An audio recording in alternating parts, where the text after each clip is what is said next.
नाम जप का चमत्कार। एक गांव में जसवंत नाम का एक नौजवान रहता था। जसवंत बहुत ही गरीब था। उसका कोई परिवार नहीं था। वह अनाथ था। उसके पास संपत्ति के नाम पर केवल एक घर और एक गाय थी। जसवंत के पास खेती बाड़ी करने के लिए कोई ज़मीन नहीं थी, इसलिए वह अपना गुजारा जंगल से लकड़ियाँ काट कर उन्हें बाजार में बेचा करता था। इसी तरह से उसका गुजारा चल रहा था, लेकिन इतनी गरीबी होने के बावजूद भी जसवंत को परमात्मा से कोई शिकायत नहीं थी। जसवंत रोज़ सुबह जल्दी उठता और ओम नमः शिवाय का जाप करता। फिर इसके बाद वह अपने बाकी काम शुरू करता था। जसवंत महादेव को बहुत मानता था। गरीब होने के बावजूद भी वह लोगों की मदद ज़रूर करता था और जितना हो सकता था उनकी सेवा भी करता था। जसवंत रोज़ सुबह उठकर जंगल में लकड़ियाँ काटने के लिए चला जाता है और जो भी पैसे उस लकड़ियों के काटने से मिलते थे वह अपने घर का राशन ले आता था। एक दिन जसवंत लकड़ियाँ काटने गया।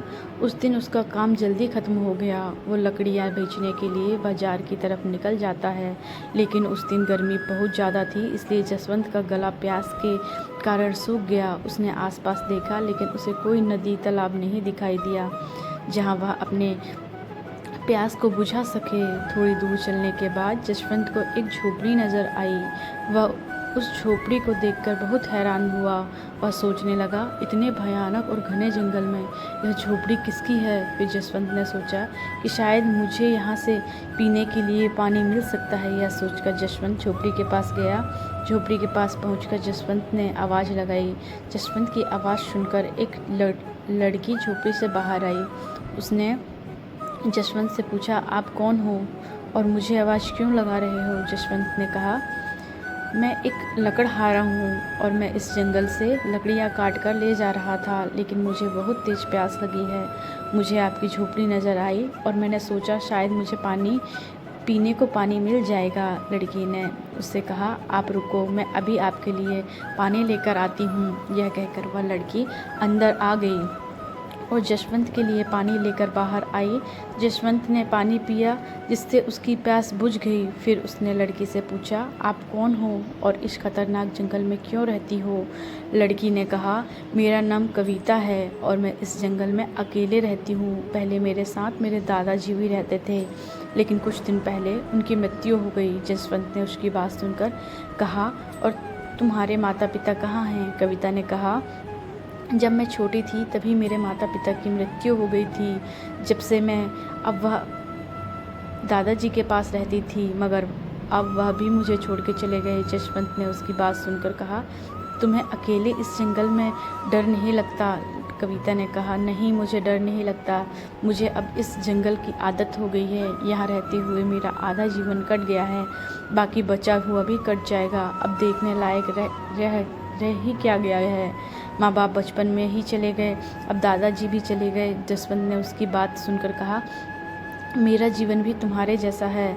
मेरा भी इस दुनिया में कोई नहीं है। मैं खुद गांव में अकेला रहता हूँ और लकड़ियाँ काटकर उन्हें बेचकर अपना गुजारा करता हूँ। कविता ने जसवंत की बात सुनकर कहा, मेरे पास केवल मेरे दादाजी ही थे। दादाजी की हमेशा मेरी शादी की चिंता सताती थी। वह हमेशा यही सोचते थे कि मेरे जाने के बाद तुम्हारा क्या होगा, जिसके कारण उन्होंने 2 जगह मेरी शादी की बात की थी, लेकिन एक आंख ना होने के कारण कोई भी मुझसे शादी करने के लिए तैयार नहीं हुआ।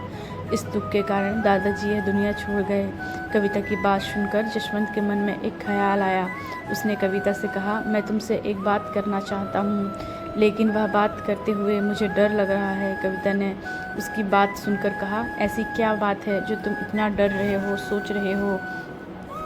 जो कुछ भी है साफ साफ बोल दो। जसवंत ने हिम्मत करके कहा, क्या तुम मुझसे शादी करोगी। कविता ने एकदम से चौंक कर पूछा, यह तुम क्या कह रहे हो। तब जसवंत बोला, तुम मुझे मना भी कर सकती हो। मैं सोच रहा था कि मेरा भी इस दुनिया में कोई नहीं है और तुम्हारा भी कोई नहीं है। हम दोनों ही इस दुनिया में अकेले, परमात्मा के सिवाय हम दोनों का कोई नहीं है। हम दोनों साथ रहकर एक दूसरे के दुख सुख बांटेंगे। हम एक दूसरे का सहारा बन सकते हैं। कविता ने उसकी बात सुनकर कहा, लेकिन मुझे ही शादी क्यों करना चाहते हो। मेरी तो एक आँख भी नहीं है और दूसरी आँख से भी कम दिखाई देता है। जसवंत ने कहा, मुझे इससे कोई फ़र्क नहीं पड़ता। तुम सिर्फ यह बताओ कि तुम मुझसे शादी करोगी कि नहीं। कविता ने थोड़ी देर सोचा और फिर शादी के लिए हाँ कर दी। उसके बाद जसवंत और कविता ने मंदिर में जाकर शादी कर ली। फिर उसके बाद जसवंत कविता को लेकर अपने घर आ गया। घर पहुंचकर जसवंत ने कविता से कहा, यह मेरा छोटा सा घर है और तुम्हारा स्वागत करने वाला कोई नहीं है, लेकिन तुम यह बात सोचकर दुखी मत होना। आज मैं यह बात याद रखना कि तुम ही इस घर की मालकिन हो और तुम ही सब कुछ हो। देखना, जसवंत की शादी के बाद पूरे गांव में फैल जाती है। खबर सुनते ही गांव वाले जसवंत के घर आते हैं, उसको आवाज़ लगाते हैं। जसवंत ने उसकी आवाज़ सुनकर कविता से कहा, लगता है इनको भी हमारी शादी की खबर लग गई, इसलिए यह मिलने आए हैं। यह कहकर जसवंत बाहर चला गया।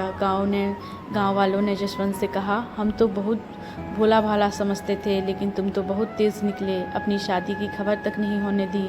जसवंत ने उनकी बात सुनकर कहा, अरे बाबा, यह सब इतनी जल्दी हुआ कि बताने तक का मौका नहीं मिला, और आपको मैं क्यों नहीं बताता, आप सभी तो मेरे परिवार जैसे हो।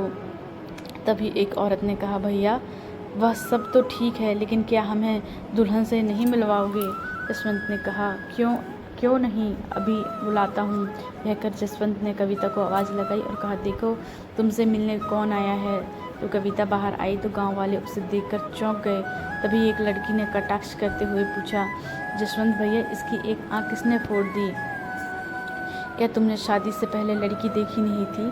अगर तुम्हें शादी के लिए कोई लड़की नहीं मिल रही तो हमें बता देते, हम तुम्हारे लिए कोई अच्छी सी लड़की ढूंढ देते। कविता को चुपचाप देखकर एक औरत बोली, मुझे तो यह अंधी के साथ साथ बहरी भी लगती है। अपनी इतनी बुराई सुनने के बाद भी ये चुपचाप खड़ी है।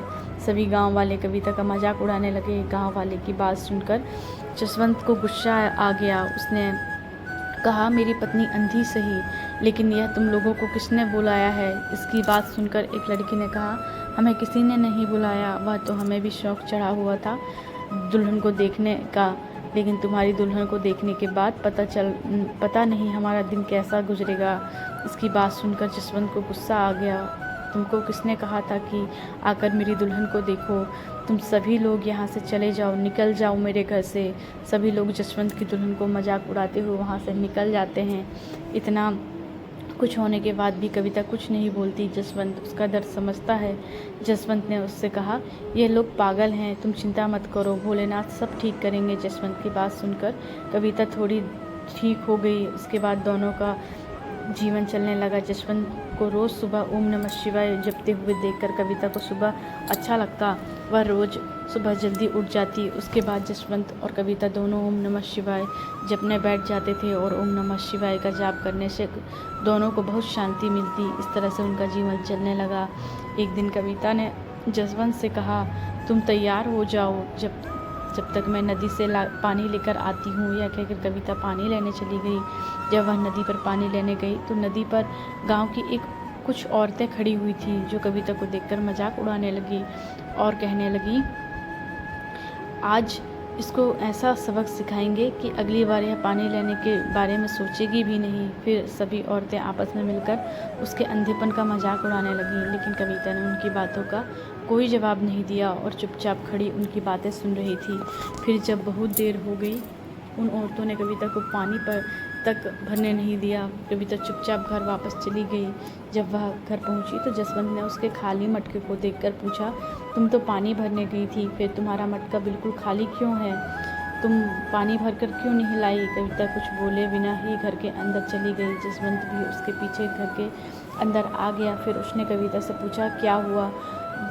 कविता ने कहा, जब मैं नदी पर पानी भरने गई तो गांव की औरतें ने वहाँ भी मेरा मजाक उड़ाया। जसवंत को उनकी बातें सुनकर बहुत अजीब लगा और गुस्सा आ गया। वह उसने लड़ने के लिए जाने लगा, लेकिन कविता ने उसे जाने से रोक दिया। जब जसवंत ने कहा, मैंने तो तुमसे शादी इसलिए की थी कि तुम्हारा जीवन सुखमय हो, पर मुझे पता नहीं था कि गांव वाले इतने नीचे गिर जाएंगे, जो किसी की मजबूरी ना समझते हुए मजाक उड़ाते हैं। कविता ने कहा, उनकी बात सुनकर तुम क्यों परेशान होते हो।